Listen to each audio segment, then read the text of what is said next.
I'd been seeing it coming, but that was no surprise. It's hard to keep your eye on the ball through the bottom of a glass. I just hoped I could get to Fabiana and Giovanna in time.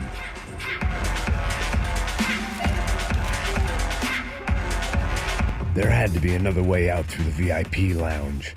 Rich fools love a private exit.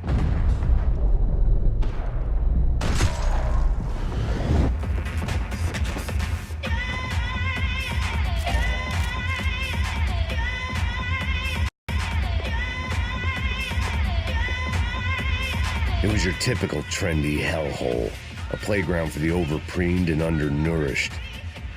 Sushi and house music and vodka, a place you don't get through the door unless you're rich, beautiful, or, in this instance, it seemed, a heavily armed psychopath.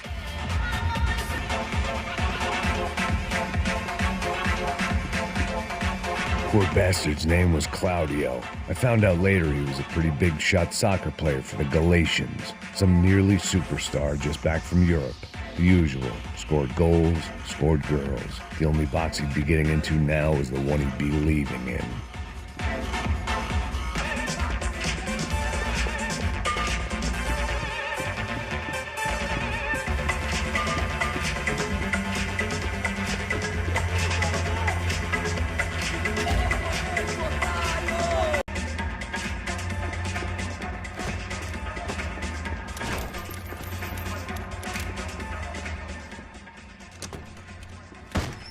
Don't shoot, por favor. You an American? Sure. Yeah, I'm from Steele, North Dakota, just outside of Bismarck. Anders Stetling. This is some place, huh? They told me it was a little fresh, but I wasn't expecting things to be quite like this.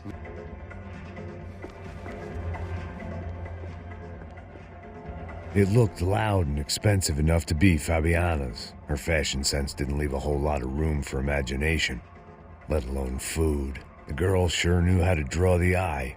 And maybe that was the problem. But at least I was heading in the right direction.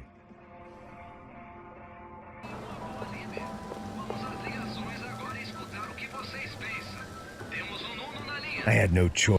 Victor's political campaign was starting to come unstuck. Seemed the Broncos' luck was on the turn. If only that was the worst news they'd received that day.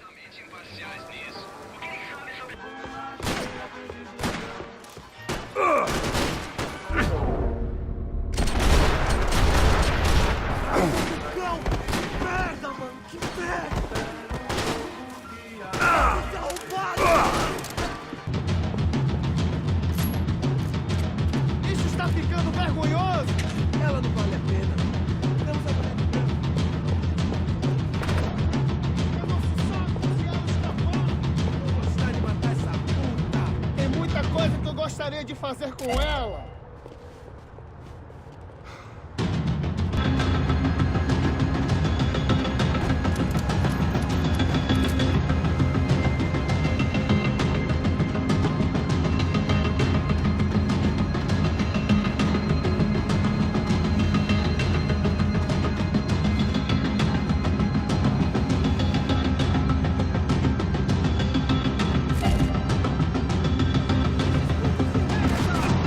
One of the many contenders for my epitaph. But if I didn't get to Giovanna soon, the Broncos would be writing hers tomorrow morning. This was a mess. It was Giovanna's necklace. I had to hope the rest of her was still intact.